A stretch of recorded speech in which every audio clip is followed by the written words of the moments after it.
Hey everyone, welcome back. So today we're going to talk about the external environmental analysis. That is a very important part of any business plan or any marketing plan that you are going to create.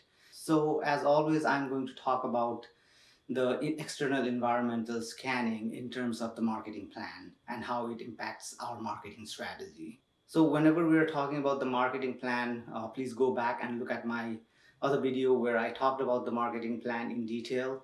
So external environmental analysis is going to be a part of your marketing plan.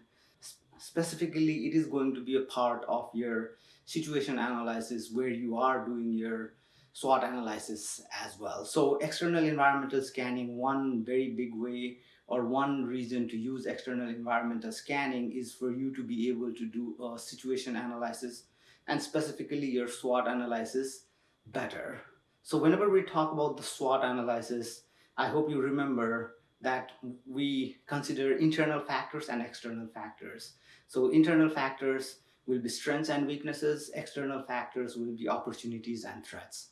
So you can use this external environmental scanning as a tool to do your external analysis in your SWOT analysis. So those external environmental factors can be used to analyze your opportunities and threats that might exist for you. Whenever we're doing the external environmental analysis, there are a specific list of things that you can go through. It is not an exhaustive list, but this technique has been used widely whenever doing any sort of business analysis or marketing analysis. And you might have heard about this analysis as well in many of the other business videos or business classes that you might have taken. This is called the PESTEL analysis. So you might have heard of the term PESTEL analysis. Many books, and I also added the competitive aspect to it as well. So that is why it PESTELC analysis. So P stands for political, economical, social, technological, environmental, legal, and competitive analysis. So whenever we're thinking about external environmental factors, when you are trying to do your SWOT analysis, you need to understand that those external environmental factors are not in your control. Because if they were in your control, then those would be internal factors. Those would be the factors that you could do something about on your own, and their impact will only be felt by you. So not only is external factor a factor that you generally don't control, it is also a factor that affects everybody in the industry. So let's just take this example of the pandemic, right? The COVID-19. So if you take the example of the pandemic, you will see that it is a factor that none of the companies can control. So if you are doing a marketing plan and if you are doing a SWOT analysis and you are doing an external environmental scan, you'll realize that the external environmental factor has changed because of the pandemic. The pandemic is something that none of the companies control.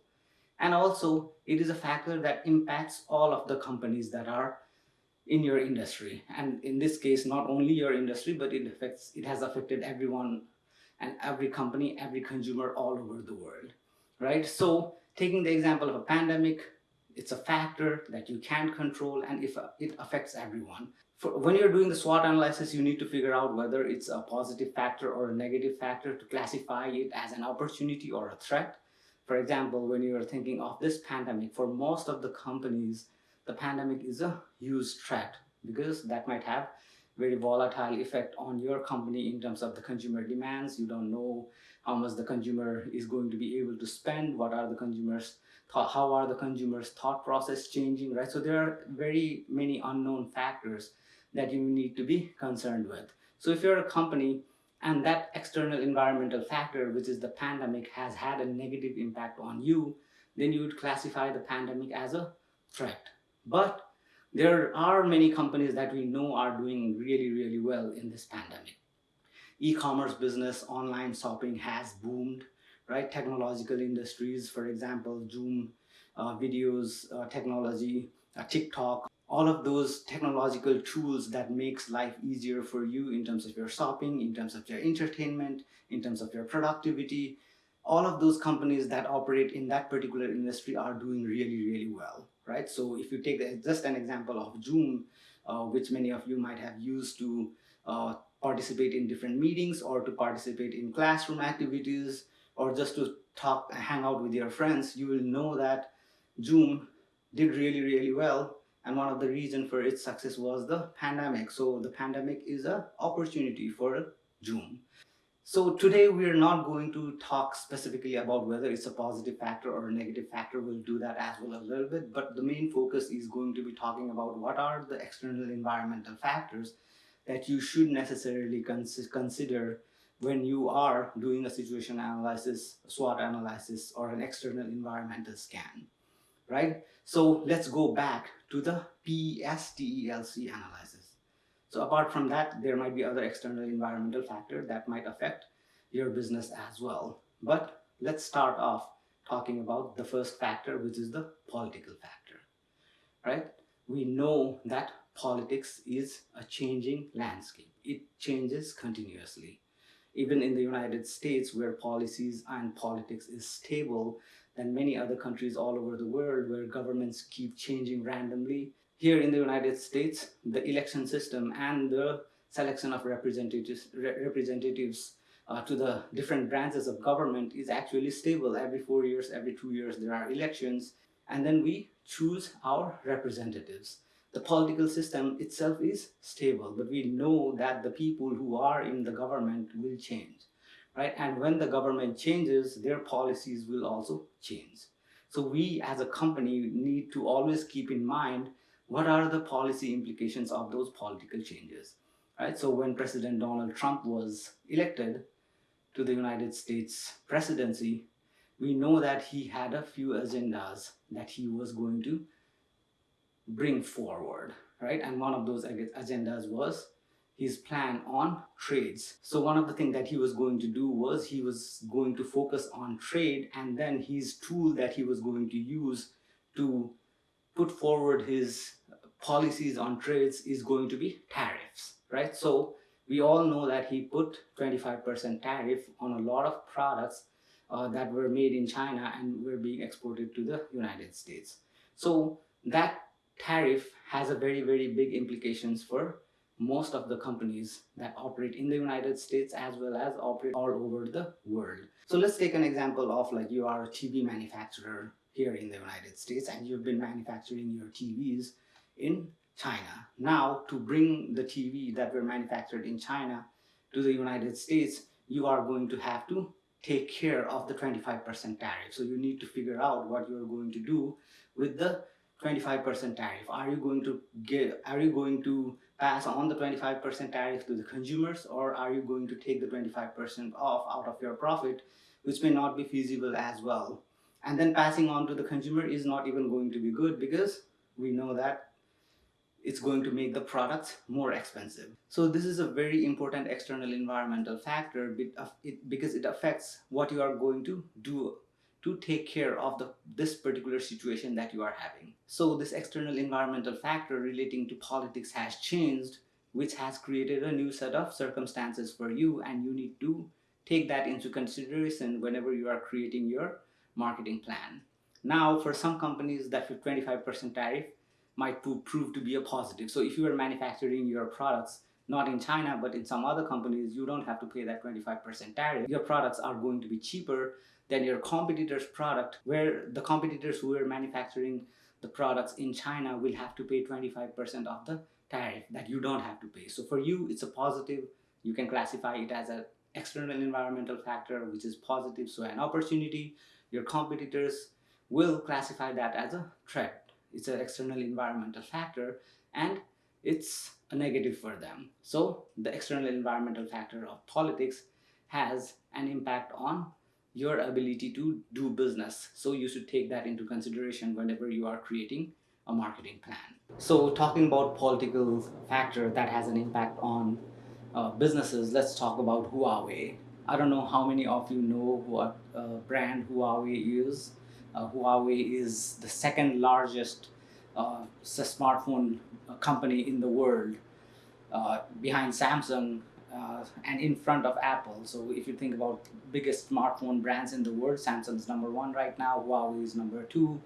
and Apple is number 3. So Huawei was doing really, really well all over the world. It's a brand that was really, really growing. It has created a huge niche fan following here in the United States as well. And if you just browse YouTube for videos related to Huawei, you will find out that it's a really, really big smartphone company that makes really, really good smartphones. And then sells it all over the world. The fact that it is number 2 is kind of testament to the success that they had all over the world. Thinking about the political change, when President Trump came in, he brought some policies that affected Huawei as well. Huawei had plans to sell smartphones in the United States by partnering with AT&T, and they had agreed and AT&T had agreed to start selling Huawei phones for their network as they would sell any other phones. As this was getting finalized, the political landscape in the United States happened. So what happened was the new administration, citing national security as a factor, decided to ban Huawei from the United States and ban them from selling their cell phones here in the United States. So at one point of time, Huawei was doing really, really well in the United States, or at least they were beginning to create plans of how they were going to expand their business here in the United States. But because of the political change that happened, they were banned from the United States and they could not sell their phones here in the United States. But even after then, Huawei went on to become the number 2 cell phone manufacturers all over the world. And as a company, Huawei is having a lot of problems because United States government is creating a lot of impediments in terms of 5G, in terms of their ability to sell phones, in terms of their ability to buy chips from other vendors around the world. So as a company, if you're doing an external environment analysis, then you have to do a thorough analysis of the political changes that might be happening in the near future or in the distant future. You also have to keep in mind the politics and policies of the people in powers all over the world. So if you're a multinational company, you have to think about your external environmental factor as it pertains to everywhere that you do business, right? So that's something that you need to keep in mind. The next factor that we're going to talk about is going to be economic factor, right? So the economics of a particular country, the economic situation of a particular country is also an external environmental factor that may have an impact on a company positively or negatively. And as we said, external environmental factors are the factors that you can't control, and it will have an impact on everyone in your industry. So now, talking about the economic situation, let's talk about some of the different things that are associated with the economics of a particular company. Now we know that United States had one of its biggest economic expansion in its history, right? So United States economy grew a lot and the unemployment level was fairly low. That means that we were in a situation where the economy is doing really, really well, which means the consumers are also doing really well. Many of the consumers will have a lot of discretionary income, which means they are going to be able to spend those money on the products that they want to buy. So they have more money to spend on more stuff, right? So this is a positive thing for the company. So when the economy is doing really, really well, it's an external environmental factor that has an impact on your industry as well as your competitors within your industry. Now, this economic situation might be a positive thing or a negative thing.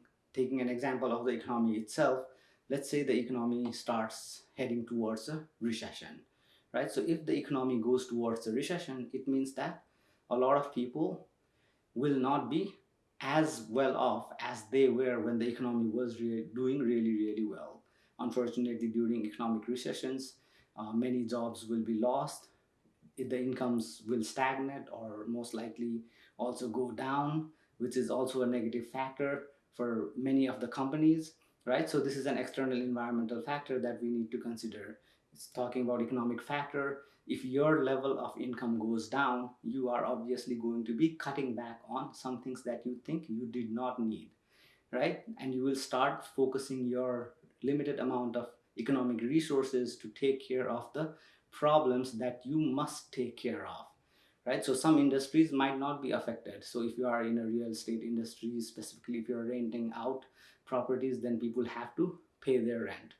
If you are a medical company, then people have to go to the doctor, people have to go to the pharmacies to buy their medicine. So your industry may not be as affected as, let's say, a television manufacturer who sells television, high-end televisions, people might cut back on expenses that they think are not necessarily required at this point of time when they are going through a hardships, or not required because they don't have the money to actually pay for, and they will get by with substitutes that might be cheaper, right? So in this case, an economic situation is a negative factor for most company.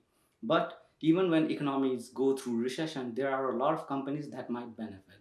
We can take examples of Dollar Tree, Dollar General, Walmart, McDonald's, are companies that offer relatively cheaper solutions to the problems that a lot of consumers are having. And many consumers who have less amount of money will go to cheaper alternatives, cheaper solutions to take care of their problems. So more people might go to Walmart and stop visiting higher end retail stores. More people might go to Dollar Tree or Dollar General instead of going to other stores to buy the stuff that they need. So an economic recession might be a positive factor for Dollar General, Dollar Trees, or Walmart. In that case, it would be an opportunity. But for most of the companies, it's an external environmental factor that's affecting them negatively, so would be a threat. Now, talking about the third factor, which is S stands for social factor. So whenever we're thinking about social factor, it pertains to generally the consumer, specifically your target audience, and how social changes has an impact on your target audience, or how your target audience itself changes based upon how the society is changing. So you can think about social changes as social and cultural factors that have an impact on you as a company, because this is an external environmental factor as well, because you don't control how the society changes, how it behaves, how it thinks, but you are affected, as are all of your competitors in your particular industry, by any changes that might happen in this external environmental factor of social and cultural dimension. Right? So let's talk about some examples of some social changes that might be happening. And one very easy example is demographic changes.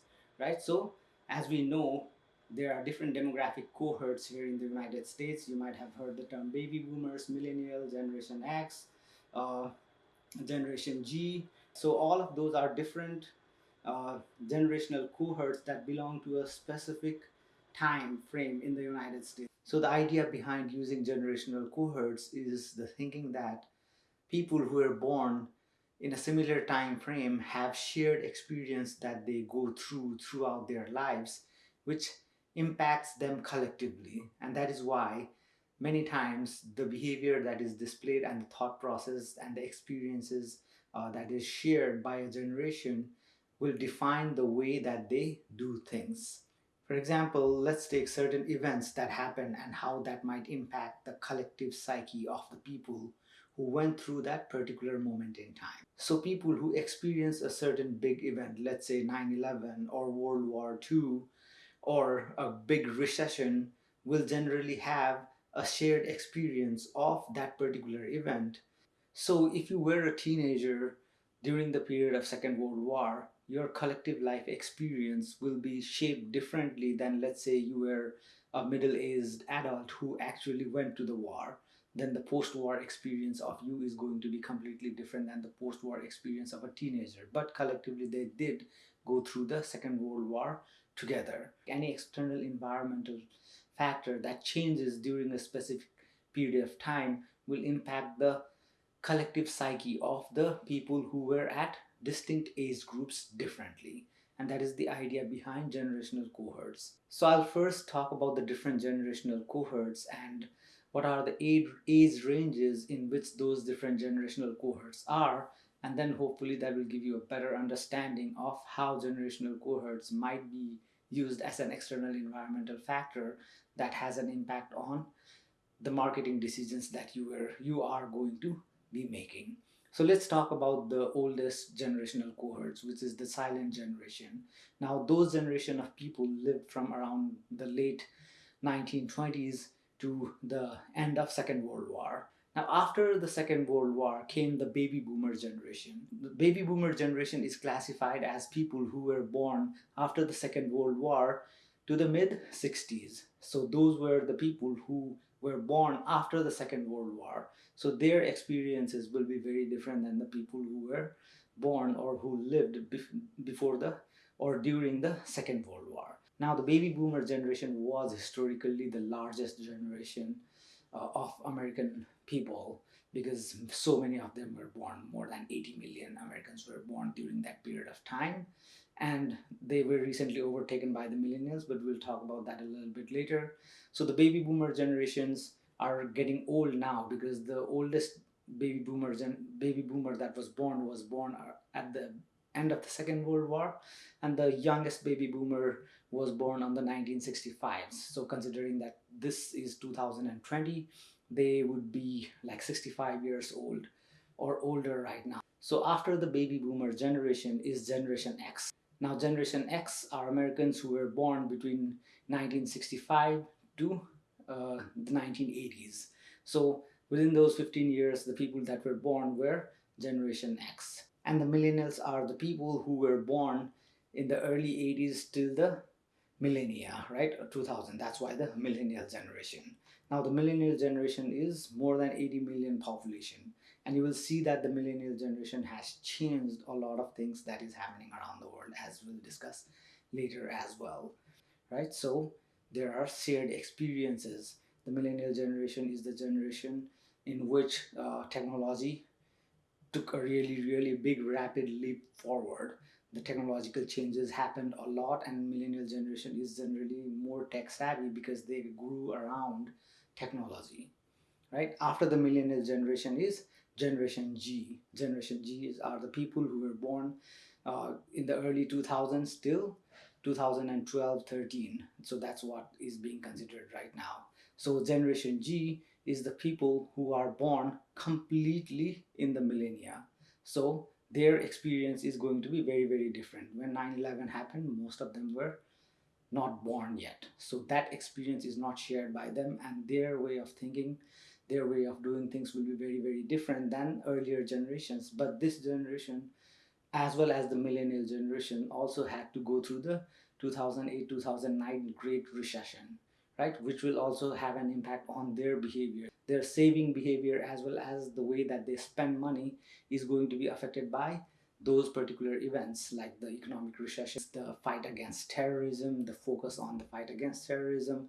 All of these will have a very large impact on the way that they think about things. So that's also a social external environmental factor that we need to keep in mind. And now the latest generations are Generation Alpha, which are born after the 2010s and considered to be born between 2010 and 2020. Now, if you consider Generation Alpha are the only generation that have not seen a time before the smartphones. So they were born in a generation when tablets and smartphones were the norm. I go to my nieces and nephews who are very young right now, and I see that they always have a tablet or a smartphone in their face. So they grew up with that particular technology. So that will have an impact on their behavior as they grow up as well. We know that the baby boomers are getting relatively older, and if you think about the population demographics in the United States, baby boomers are the second largest population group right now. They were the largest, but millennials recently overtook the baby boomers. They are relatively older. If you think about it economically, they have a lot of money because they don't have to take care of anyone. They grew their wealth through their hard work throughout their life, right? So now they are older, they have a lot of wealth, and that is an external environmental factor that your company can take advantage of as well. So you need to take into consideration the demographic changes that are happening, which is a social change. Let's think about the millennials. The millennials, most of them are now in the workforce or started working, right? So you know that the millennials are the biggest generation now, and now they have access to a lot of money, and how they are going to spend those money. And we know that millennials have changed a lot of industries. Like if you are in the hotel industry, you were doing really well. People always come to hotels to stay whenever they go on vacations. But we now know that millennials are changing the landscape of a lot of different industries. Millennials will go and stay in Airbnb, right? So they started this trend of shared economy, where you go to other people's houses and stay there in Airbnb, which had a very big impact on the very big impact on the hotel industry. And they also use Uber. which has a very big impact on the transportation industry, right? So the millennials, the social changes that are happening with the changes in generation is something that you need to take into consideration. And if you are able to take advantage of those opportunities that arises because of social changes, then it will be a positive factor for you. Now we know that baby boomers are getting older, which is a very positive thing for a lot of healthcare companies. Like old people houses, healthcare industry is going to do really well because the baby boomers who have the majority of the wealth, if you consider the wealth distribution upon the different cohorts, they have most of the wealth. They are older, so they will have a lot of money to spend on healthcare as well. And if you are in the healthcare industry, it's a positive factor for you. We know that if the economy goes into recession, the society changes in the way that they spend money. Because of the 2008 recession, uh, anyone who had to face that recession may make changes to their behavior in which they would spend less amount of money on the things that they don't need, or they will not take on a large amount of debt. So that's a social change that has happened, which affects credit card industries, which affect all the businesses that want the consumers to spend money on anything, right? So the social change is something that you need to keep in mind. So the demographic changes in terms of races here in the United States is also changing. So African Americans, Hispanic, the Indian population in the United States, and population from other countries here in the United States are also growing. And because of this diversity, different opportunities will arise for companies to take advantage of. And for some companies, this diversity or the growth in diversity might poses a threat as well. So you need to take into consideration what are the things that are changing socially that is going to have an impact on us as a company. Now we think about the pandemic as well. So pandemic is an external environmental factor, which is not a social external environmental factor, but it might lead to affect in the consumer behavior and how the society behaves. So we know that a lot of people are now very comfortable with e-commerce. They are very comfortable at buying things online, right? So even ordering food online and then getting them delivered to their houses. And not I'm not talking about pizza. People's comfort with all of those different apps, technology is getting to a higher level. So the society has changed. Now some of those changes might go back to normal. The society might go back to normal post pandemic, but some of those changes might be here to stay. And maybe one example of that would be online shopping. That might be here to stay, which might have a very negative impact on retailers. If you are a big box retailer, or if you are a retailer that has brick and mortar stores, then those retailers might suffer. So if you are doing an external environmental analysis, then you need to take into consideration the social and cultural change that is happening in the marketing environment that you are operating in, right? So now we talked about political factors, economical factors, social factor. Let's talk about the technological factor next. So we all know that technology is changing. We are kind of like in the technology age, right? And technology keeps rapidly evolving, and the things that we grew up in the past are no longer in existence now. Some of them are in existence but very obsolete, and there are new things that are being invented or made better every day, right? So the technological changes is going to have an impact on your business as well. It might be a positive impact, it might be a negative impact. So just considering television as well, new technologies are being developed every day in terms of their LCD screen, LED screens, 4K, QLED, 8K, right? So you know that all of these are technological innovations that are happening continuously. Now, if you are a company that cannot cope with the technological changes that is happening, then the technological change is a negative factor for you, and you would classify that as a threat. But if the technological changes is a positive factor for you, and maybe in some case you are the one who is being innovative and driving the industry forward, then the technological changes is going to be a positive external environmental factor that is good for you, and you would put that as a opportunity, right? So let's take an example of some other opportunities or external environmental factor when it comes to technology. We all know like augmented reality or virtual reality is one area where a lot of technological changes are happening. Now, granted, some industry might not see any impact of the technological changes in this particular industry, but there are a lot of industry like the gaming industry, productivity industry, that will be impacted by changes in VR, AR, right? Uh, if you are an entertainment company, then obviously you are going to be impacted by these changes as well. So we need to keep the technological changes that are happening all around the world also in our mind whenever we are doing an external environmental analysis. Let's talk about the environment itself. So in terms of the PESTEL analysis, environmental factor is also a factor that you need to consider.